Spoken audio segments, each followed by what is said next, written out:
Hi, I'm going to try a really quick review around surface area and volume and then introduce one last kind of new thing. So which one of these doesn't belong? There's probably lots of different answers. You could say these two are together because they both have kind of a rectangular base, or I guess a quadrilateral base. Whereas you could say these two went together because they're both right prisms. And they all have, these two kind of have a similar volume. Formula is we know the area of the base. Let me write that again. Area sub b times whatever the height is. What we call the height, or the altitude is a synonym for height. That gives us their volume. And so this is the same, and the only trick here is over here. To figure out the area of this one, we often need to know the area of one of those little triangles. And to know the area of one of those little triangles, we have to know the apothem, which is the area, the height of that little triangle. And if we can figure that, we multiply it times however many sections there are. In this case, if it's a hexagon, whatever that area is, times 6. But then once again, we just multiply it times the height, and that gives us the volume.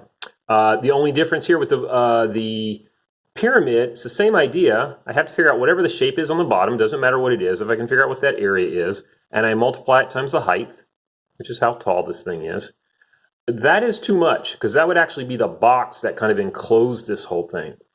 We have to multiply that, and let me do it in a different color.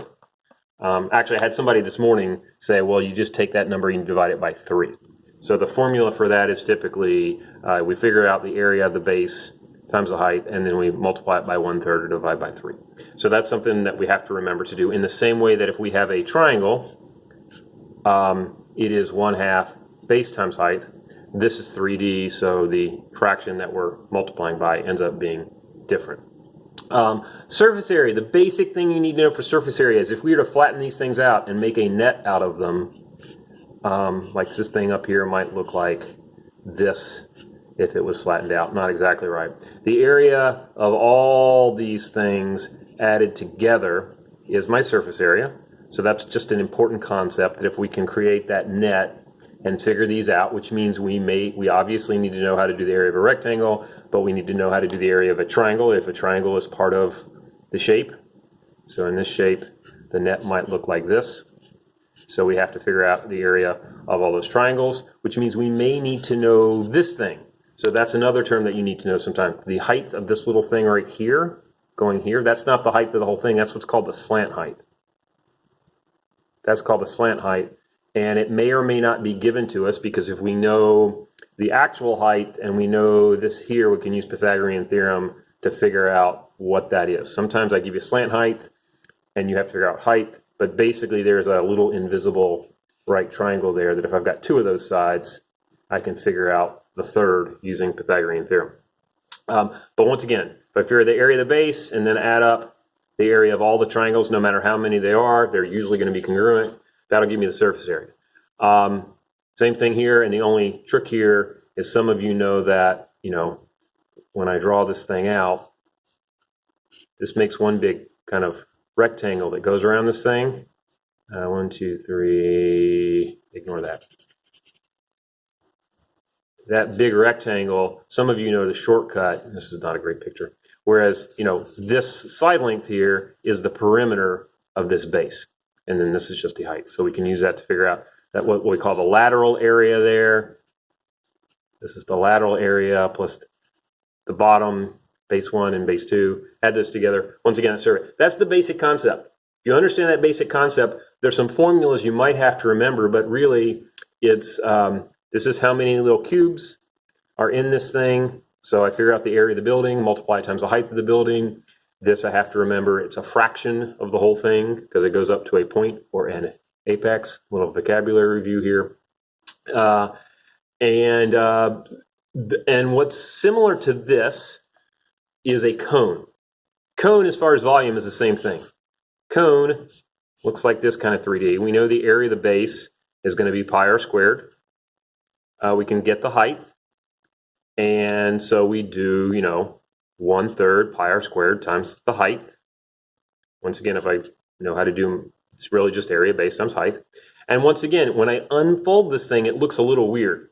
It looks something like this. So there's my base again, pi r squared. But the net usually looks like some kind of Pac-Man, or it's what technically called a sector area.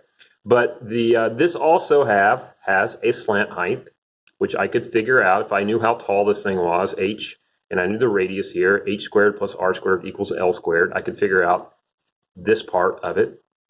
And the area for this is pi RL, and I could show you why that's true, but it just is true. So the surface area for this whole thing is pi RL, which is the cone part of the surface, plus that. You know, the nets are really important because then it just breaks down the shapes, and do I know my basic shapes, and maybe is there a weird shape occasionally that I need a formula for. The one we haven't talked about yet is a sphere, which we're going to talk about in a second, but I want to talk about one other thing because I really think some of these things with formulas are a little trivial because really we're just plugging in. The only way I can make these a little more interesting is I can give you a problem. Let me find my notes. Where are my notes? My notes. Oh, here they are. I might give you a problem like this. I have a pyramid, okay? That's got a square base, okay? And I'm going to tell you that this side here is 3. And I'm going to tell you, hey, the volume of this thing is 36 units cubed. How tall is it? Okay, well, I know that 36, which is my volume, equals the area of the base times the height.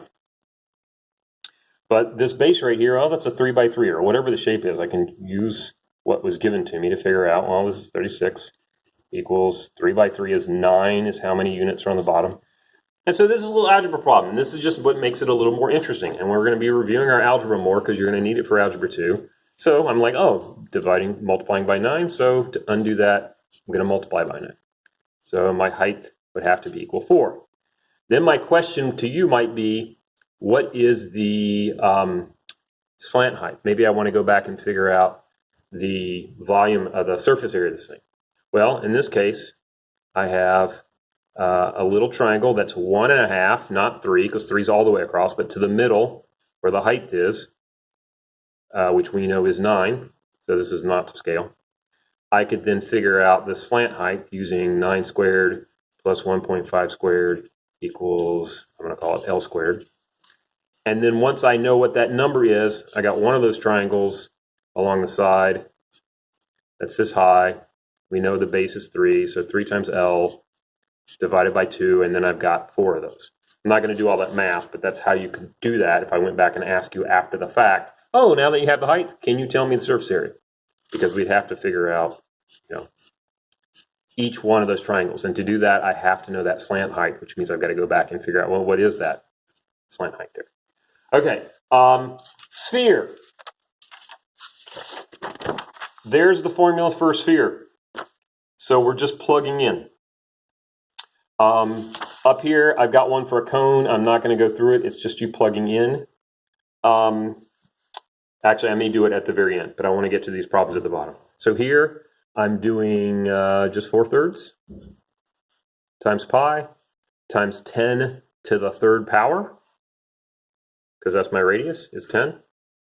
And so I'm just, well, actually, I can do this with that calculator. This is 1,000, and 4/3 times 1,000 is 4,000 over 3 pi. I could put that in my calculator, but this is probably the answer that would be on the SAT, because that is really kind of the exact form, and it's the fraction simplified. Surface area. Once again, we're probably not going to remember this formula unless we use it a lot. So we just look it up. It's going to be 4 pi 10 squared. Once again, this is 3D, which is how we remember the 3 there, whereas this is, you know, 2 dimensions, because when this net, think about orange slices. This is what the net actually looks like when I slice that up. A whole bunch of orange slices. That's as close as I can get to a net for that thing. So 100 times 4, 400 pi. This is units squared. This is cubic units. Okay, running out of time. I want to show you these last 2 problems here. This is where they are actually kind of more interesting in my opinion. I got a sphere that's got a volume of 36 pi. What's its radius? So once again, this is we just did this. we know volume is pi r to the third, I'm doing this backwards, times 4/3. That's the formula. I know the volume is 36 pi. I know that's equal to 4/3 pi r to the third, and I'm trying to figure out what that is. And one of the reasons I'm showing this problem is a lot of times people want to divide by 4/3, which is right, or divide by 4 and then multiply by 3. But we can do this all in one step if we remember that when I divide, it's the same as multiplying by the reciprocal. So that's a nice step I like for you to remember. And the other reason I like doing this is I can do it in my head. I don't actually need the calculator. I could do it in the calculator. I could do 36 pi divided by 4/3. But this way, I'm like, oh, 36 over 1. Those both divide by 4. That's a 1. That's a 9. That's 27 pi when I multiply across. The 4/3 and 3/4 cancels out, which is why we did that. And then finally, we can just divide by pi. And I get 27 equals r to the third. So, is r 27? And hopefully your answer is no. It's the whatever times itself 3 times is equal to 27. And this is where most calculators have a third root button. In the same way that if you have r squared equals 100, you would take the square root of both sides to get r equals 10. In this case, we take the third root of both sides, which some of you probably already recognize. Oh, 3 times 3 times 3 is 27. And so when I do the third root of 27, I get r is equal to 3. Okay, so that makes that one a little more interesting. And then the other one is you got a cone that is got a surface area of 24 pi. And we have to know, because there's 2 things in there, we are told that the radius is 4. And this is where we probably have to go, so well, how do I figure out the surface area of a cone? Surface area of a cone is pi r squared is the bottom, and then oh yeah, that cone, that Pac-Man thing is pi r times slant height. So we know that's equal to 24 pi. But then we can plug in our 4, because otherwise we got too many variables.